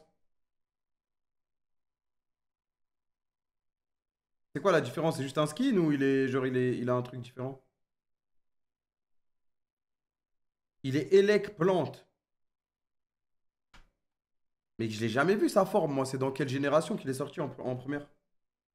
En gros dans cette région il est différent. Il est type plante en plus. Légende Arceus, ok. Sa puissance de frappe complètement absurde. Certes, il a pas pu 1v5 une équipe tout seul, on peut faire une croix là-dessus je pense, mais il peut quand même se targuer d'avoir 1v3 2 fois de suite. C'est pas mal quand même. Okay. Et enfin, le plus broken de tous. Ouais, c'est un Voltorb du passé quoi. Déjà, il tape tellement fort, c'est indécent. Tu combos de ça à sa vitesse tout aussi cheatée et t'obtiens une arme de destruction massive, je rigole pas. Tu me diras, ok, mais il a des défenses toutes flinguées. Ce qui est vrai. Mais déjà, bien souvent, le gars en face, bah il a pas le temps de bouger qu'il est mort. Et même s'il est pas sur le terrain, ces deux doubles résistances plantes et combat lui permettent d'arriver tranquille sur certaines attaques. Et la dernière chose, bordel, l'ultime chose, c'est que c'est le meilleur appât au monde. Quand il débarque sur le terrain, Big tout le monde a envie de l'exterminer. L'IA ne sait pas qu'on va méga évoluer et lui botter le cul. Alors il envoie un Pokémon qu'il croit plus rapide, pensant bien faire. Quelle erreur. Quand tu méga évolues, c'est sur le même tour, hein. Ça prend pas un tour à méga évoluer, on est d'accord. Ouais, sinon il serait trop dur. La force de ces gars-là est juste magistrale. Après, on peut toujours compter sur les anciens dans les moments difficiles. Attention. Encore un HP? Bon, si t'es toujours là, c'est que tu dois quand même kiffer un petit peu les strates de nerd bien puants là. Je t'en offre 3, toutes en rapport avec les statuts. C'est cadeau. L'un des sbires Aqua a un Dryol avec une Focus Bend. Pas une Focus Sash, non, une Focus Bend. La différence, c'est qu'elle a 10% de chance de s'activer pour empêcher le Pokémon de tomber KO. Si t'as de la chance, elle s'active pas, si t'en as pas, elle peut se déclencher 6 fois de suite. Ça a dû arriver à quelqu'un, c'est mathématique. Tu l'as donc deviné, il faut saboter le Dryol pour qu'il perde son objet définitivement. Problème, si tu le crit et qu'il passe sous les 50%, son talent Folle Fury boostera ses stats. La solution, c'est de brûler ton Pokémon, car ça va diviser ton attaque par 2, les dégâts même critiques seront alors négligeables. Shelly est la seconde de la team Aqua, une belle purge à affronter, vraiment. D'ailleurs, on va perdre Ribéry sur un misclick. Non, Ribéry. J'ai appuyé trop vite. Ça devait arriver un jour, mais on n'est pas là pour ça. Après un vol switch de Lurich, Trickster se retrouve face à Lanturne qui a notamment Laser Glace, super efficace sur lui et qui surtout peut le geler. Si t'es malin, tu peux t'empoisonner avant de démarrer le duel pour éviter que ça n'arrive. Mais ça, tu le savais déjà. Non, le truc en plus, c'est que Trickster, comme tous les starters de son type, possède le talent Engrais, qui va multiplier la puissance de ses attaques plantes s'il se trouve sous les 33%. Et c'est parfait. Car avec Giga Sensu et Detect, on peut avoir le contrôle approximatif sur ses PV et quand l'occasion se présente, on achève Lanturne, le poison active Engrais et Méga Tortank se fait one-shot sans même avoir compris ce qui se passait. Ah, et terminons par un exemple délicieux, le match contre la rivale. Quand t'es en combat double, est-ce que tu t'es déjà demandé comment l'IA choisit le Pokémon à envoyer? En fait, c'est les mêmes critères qu'en simple, sauf qu'il prend sa décision en se basant sur le Pokémon en diagonale. Nous, ce qu'on veut, c'est faire venir en premier le Coatox et absolument pas le Lanceorien. Et en positionnant Fétichiste exactement à ce nombre de PV, on peut forcer ce choix. Car Coatox voit un kill là où pour 4% près, Lanceorien n'en voit pas. Acnétiste peut séisme tranquillement tout le monde pendant que Fétichiste se protège et c'est là que la magie opère car avec les dégâts subis par le poison, quand le frérot débarque finalement sur le terrain, il verra cette fois une opportunité d'achever Capoeira. Un petit détect gratos pendant qu'Acnétiste continue le massacre.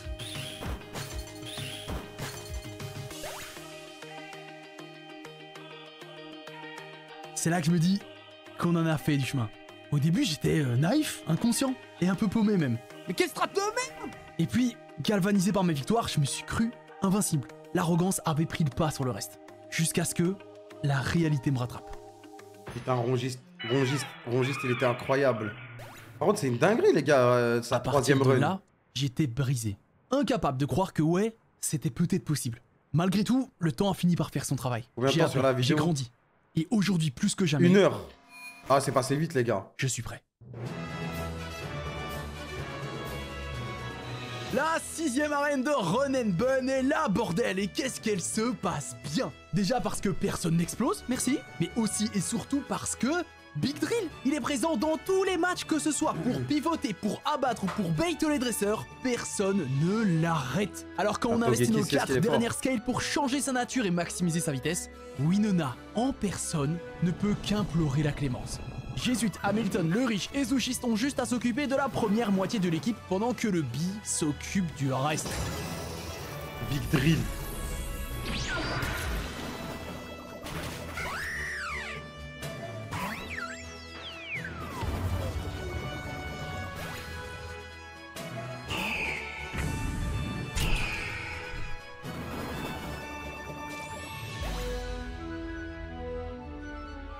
Le montage, il est trop incroyable, les gars. Il n'a pas encore atteint son plein potentiel. Il reste une chose, une manière. La vidéo, elle est trop exceptionnelle, j'ai rien à dire. Qu'il ne l'est. Ce qu'il faut, c'est le combiner à une autre créature qui fait elle aussi partie du gratin de ce jeu. Spoiler, c'est également un type insecte. Et le truc vraiment marrant, c'est que la raison pour laquelle les joueurs du monde entier ne calculent pas ce Pokémon est l'exacte raison pour laquelle il est si fort dans Run and Bun.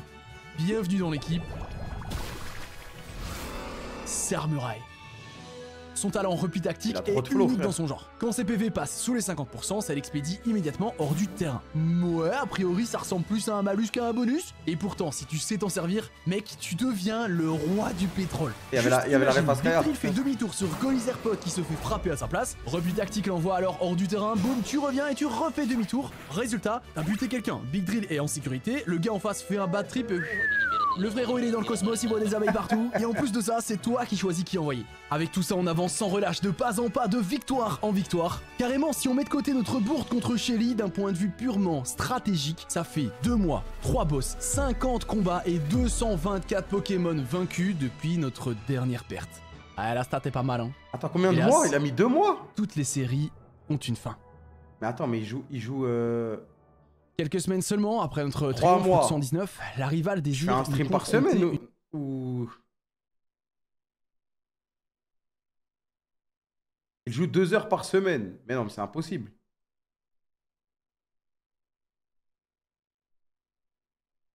Relis le titre au cas où. 1 an sur le Pokémon le plus dur au monde. Ah ouais, c'est vrai. Il faisait un stream par semaine. Ah, ok. C'est surtout les préparations de combat qui mettent super longtemps. Une ultime fois. Ouais, mais pas à ce point-là.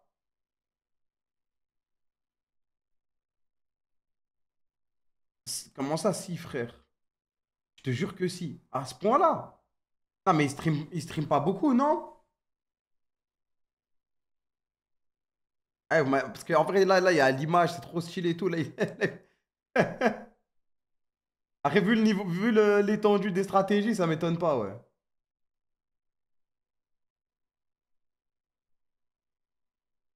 De la partie. Un match d'anthologie, ô combien dangereux, où le sacrifice est obligatoire. Alors, j'ai pris mon temps. Des jours durant, j'ai préparé le combat pour mettre toutes les chances de mon côté. Nuit et jour, j'y pensais, j'en devenais dingue. Mais on ne peut réfléchir éternellement quand c'est le moment. C'est le moment. Ah, moi je pensais que c'était une demi-heure, frère. J'en peux plus. Probablement le combat le plus dangereux depuis le début de cette putain de run. C'est maintenant. Le début n'a rien de sorcier. Un demi-tour maîtrisé et un repli programmé. On revient et on agresse. Son destin est funeste.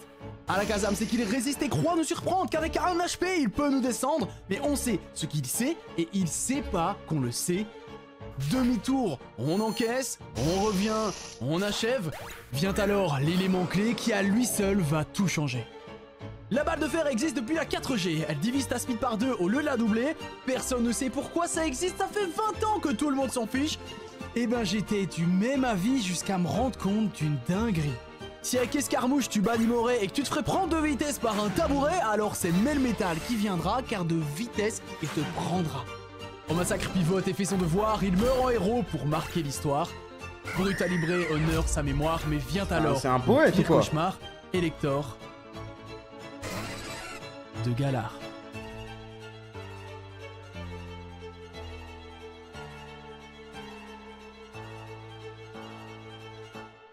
Il est la menace dont tout le monde a peur, plus qu'un piaf, un run killer, car cette chose n'a qu'une envie, faire de toi sa dinde farcie.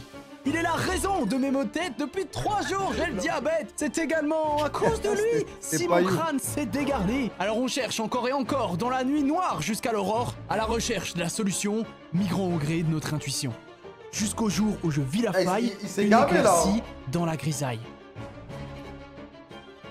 Mifer, c'est une attaque particulière qui va copier celle de l'adversaire. L'ajout d'un boost y est notable, mais malgré tout reste négligeable. Sauf qu'en partageant le même type, en toute logique, leur faiblesse aussi est identique. Peut-on alors retourner l'IA comme elle l'a fait de nombreuses fois? La plus splendide des arnaques, lui voler sa propre attaque. Rapace ou rien, tel est mon destin.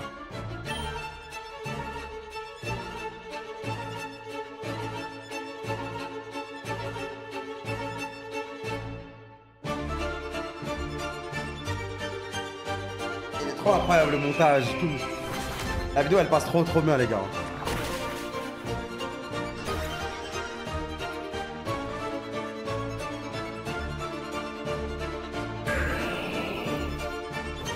La vidéo elle est trop haut niveau frère.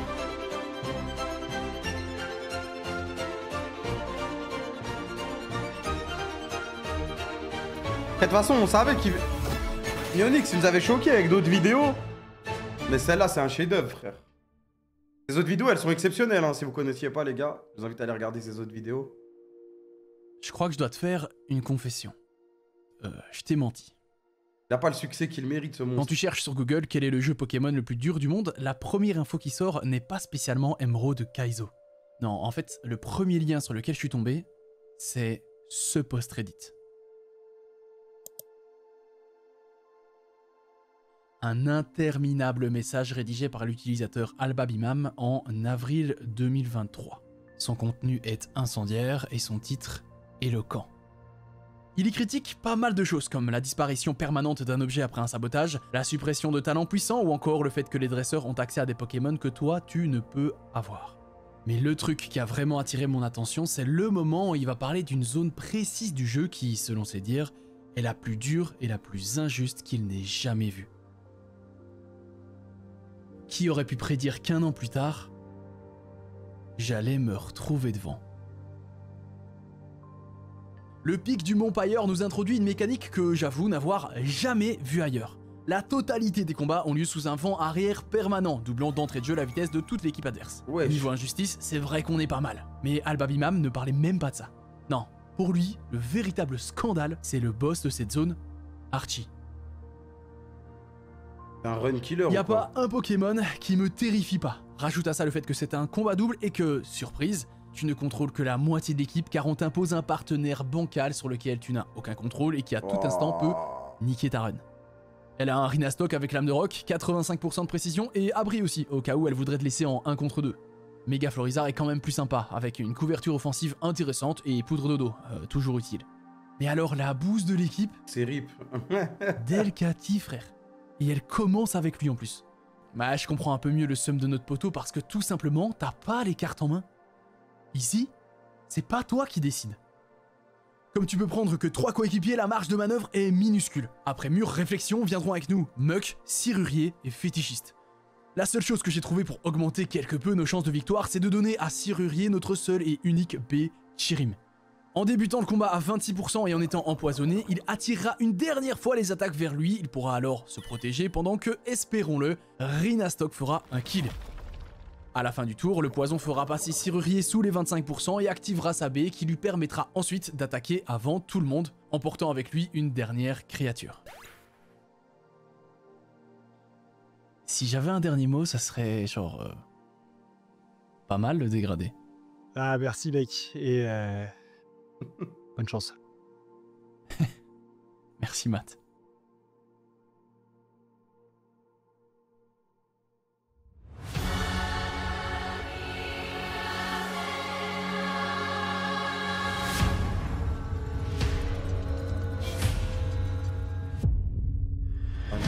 Je suis tellement hype.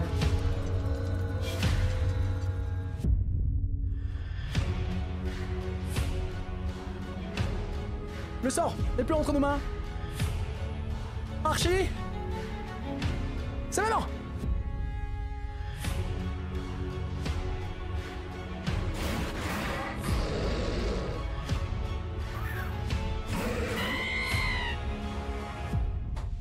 Mec.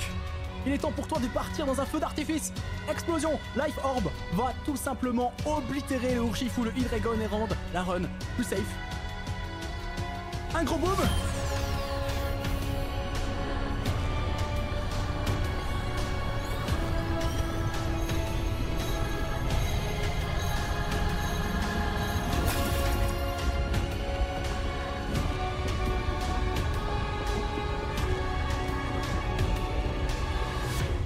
C'est une dinguerie l'attaque explosion quand même.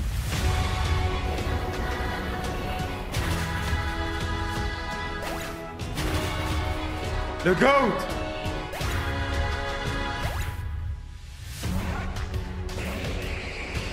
Serrurier a juste à faire protect pendant qu'on l'espère. Hyperior essaiera de buter quelqu'un. Hein? Mais attends, il devait pas manger la bistourcie. Oh bizarre, ça a bug. Dans le calque, Serrurier est encore niveau 56. Donc j'étais pas à 26%. Là je vois que le double protect en espérant qu'ils me visent tous les deux en fait. Aïe aïe aïe aïe aïe. Le détective passe. Allez mon ref.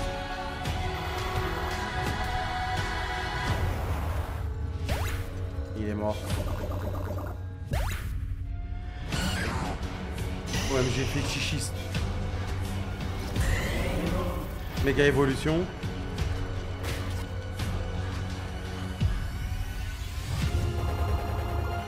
Ah, ça one shoot ça.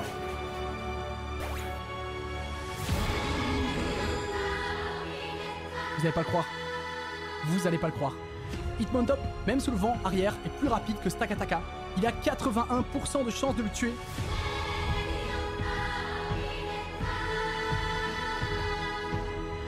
Le 80% kiffer. de chance de close combat de Stakataka. Mais quel match de dingue.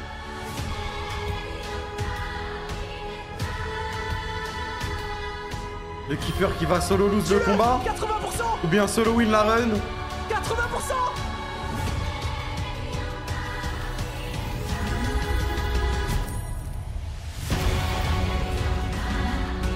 Let's go.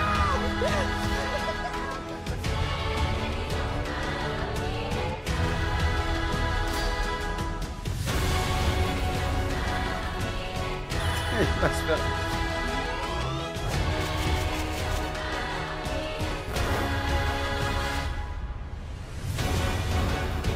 Il va lui niquer sa mère.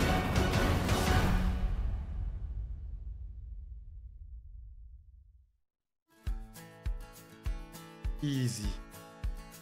En vrai, ça va, parce que même en ayant fait l'erreur, il a survécu en vrai. Et ainsi se termine notre histoire.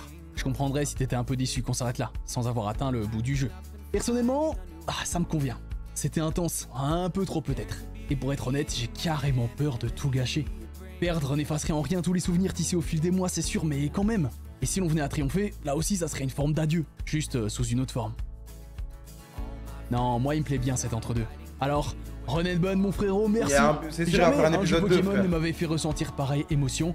Hélas, nos chemins se séparent. Ah mais il est temps d'écrire ton histoire. Non mais maintenant que j'ai compris qu'il mettait une semaine Et avant de préparer un pour ma part, combat, ça me fait un peu peur, J'aurais bien frère. besoin d'un peu de repos, je crois. Non, c'est fini pour de vrai. Ah ouais?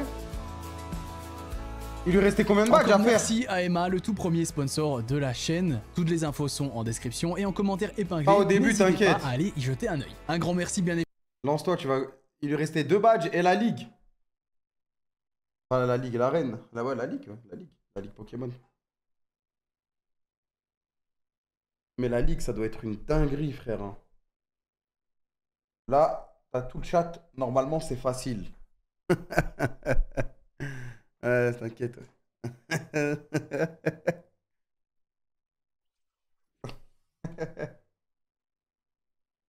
Non, sinon, les gars, ouais, franchement, le message, il y a un message épinglé sur le chat. N'hésitez pas à aller lui donner un petit follow, à aller lui donner de la force, parce que la vidéo, elle était vraiment exceptionnelle. On s'est régalé. Et n'hésitez pas à aller check ses autres vidéos, surtout. Il fait vraiment, c'est vraiment un crack du montage. Il fait vraiment des vidéos de tarté à chaque fois. Elles sont hyper bien racontées. Franchement, là, dites-vous, on a regardé 1h20 de vidéo, les gars. On a regardé 1h20 de vidéo et c'est passé crème. C'est passé crème. Attendez, Stacy m'a envoyé tous les liens, frère. Il m'a envoyé tous les liens comme si...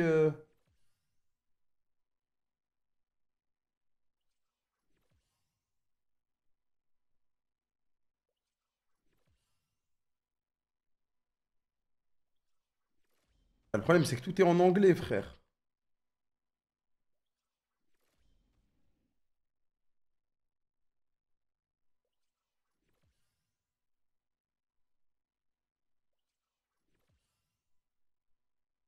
Mon rêve, il joue. Attendez, je pense que je vais faire une ou deux, je vais faire quelques runs pour rigoler. Stacy, t'es là, Stacy? J'ai besoin d'aide, frère. Je sais absolument pas comment installer. OMG, ouais. Tu peux m'aider? Si tu veux, je leur mets une vidéo, je cut la cam, et comme ça, je peux aller chier. Et toi, tu peux m'installer vos trucs. Je vais en assister. J'arrive TS. Ah. Bah, je pense que c'est mieux, non? Vu que t'es encore là ou t'es rentré chez toi? Ah, mais les gars, il va le faire en 5 minutes. Je vais mettre 1 heure pour le faire. MDR le bébé. Non, mais c'est mieux pour tout le monde, les gars. Regardez, je vous mets une petite vidéo. Moi, je vais chier. J'enlève la cam. Ah, mais non. Comment je peux faire? Parce que sinon, vous allez juste voir. Attends, si je peux le faire. Là, ça va pas être drôle, ça fait juste Iron Man. Au pire, je fais ce que je veux, frère. Dans tous les cas, je fais juste quelques runs, juste pour tester, frère. Ça va être marrant en plus, c'est 100% sûr que ça va être marrant. Si je vous écoute, on fait jamais rien.